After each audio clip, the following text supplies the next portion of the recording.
Nigeria Bharat माता जय के नारों से गूंज उठा। यहाँ तक कि नाइजीरिया के लीडर्स ने रिस्पेक्ट और ऑनर के तौर पर नाइजीरिया के एक शहर अबुजा की चाबियाँ इंडिया के प्राइम मिनिस्टर नरेंद्र मोदी को दे दी। ये तो बिल्कुल ऐसे ही था कि जैसे आप अपने घर को ताला लगाकर उसकी चाबियाँ सेफ हाथों में दे देते हैं। The grand commander of the order of the niger सम्मान से, जो कि दूसरा सबसे बड़ा सम्मान नाइजीरिया का है, उससे वहाँ के राष्ट्रपति टिनुबू ने प्रधानमंत्री को सम्मानित किया है।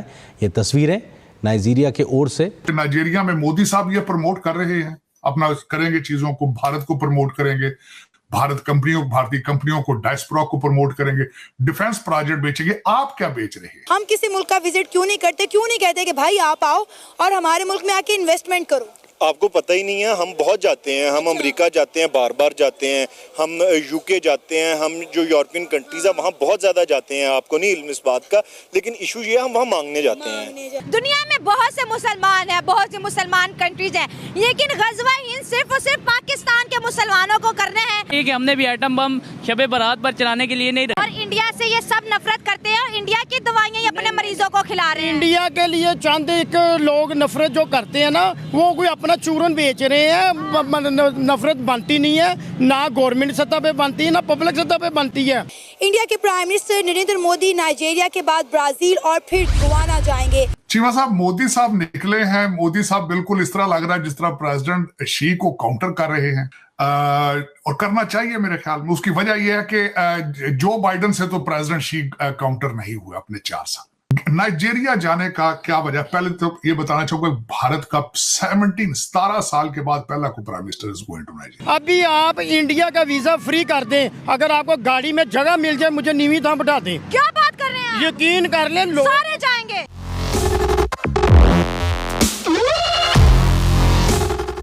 जय हिंद दोस्तों, जागो इंडिया में आपका स्वागत है।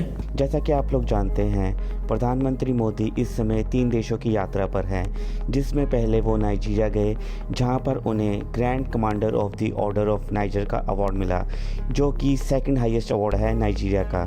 और ये अवार्ड पाने वाले वो क्वीन एलिजाबेथ के बाद दूसरे व्यक्ति बने हैं जिन्हें ये अवार्ड दिया गया है। ये सब देखने के बाद पाकिस्तानी ये सोच रहे हैं कि पाकिस्तान का प्रधानमंत्री ना किसी देश जाता है, ना कोई देश उन्हें बुलाता है, ना कोई पाकिस्तान में विज़िट करता है, जबकि भारतीय प्रधानमंत्री हर समय किसी न किसी देश की यात्रा पर जाते हैं और देश के लिए इन्वेस्टमेंट्स लेकर आते हैं और दूसरे देशों के साथ ट्रेड के नए रास्ते खोलते हैं। आपको क्या लगता है? अपनी राय आप हमें कमेंट कर ज़रूर बताइए। तो चलिए दोस्तों, इसी टॉपिक पर देखते हैं पाकिस्तानी मीडिया का रिएक्शन। और वीडियो शुरू करने से पहले आपसे रिक्वेस्ट है, अगर आप चैनल पर नए हैं तो चैनल को सब्सक्राइब करके बेल नोटिफिकेशन के बटन को ज़रूर दबाइए। तो शुरू करते हैं आज का वीडियो। जय हिंद, जय भारत। नाइजीरिया में जैसे ही वो लैंड किया, उनका रेड कार्पेट वेलकम किया गया।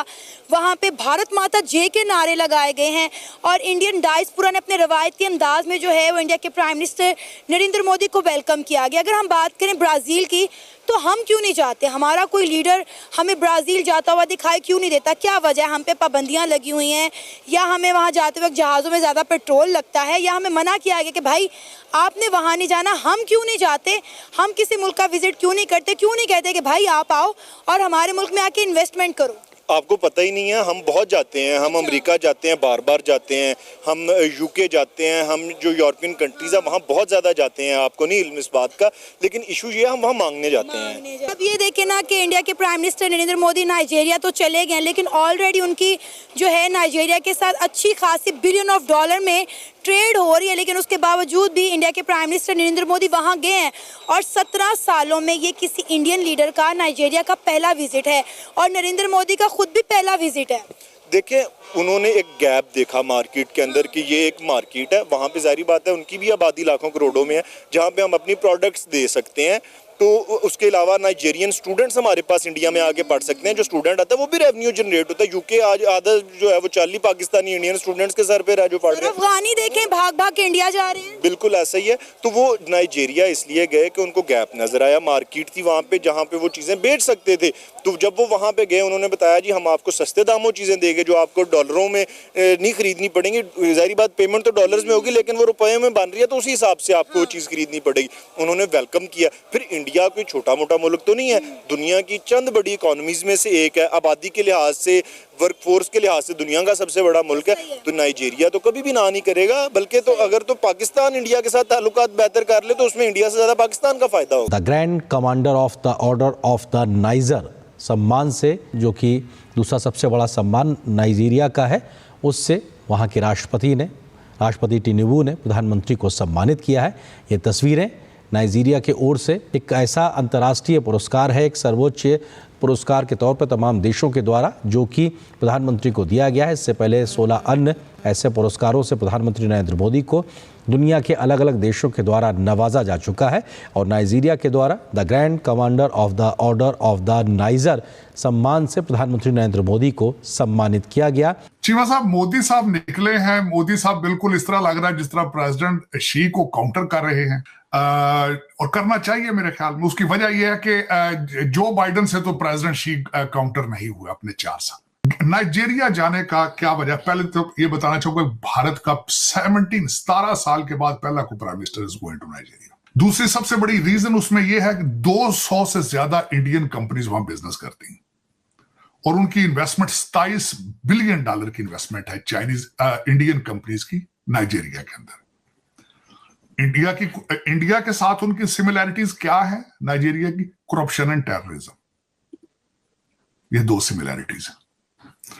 उसके बाद जो सबसे हैरानगी वाली बात है, 50,000 से ज्यादा Indian diaspora is living in Nigeria doing business. और 2000 जो वहां पेट्रोलियम प्रोडक्ट है और वो सारे इलीगल वो बेचते हैं, करप्शन में डीपली इन्वॉल्व।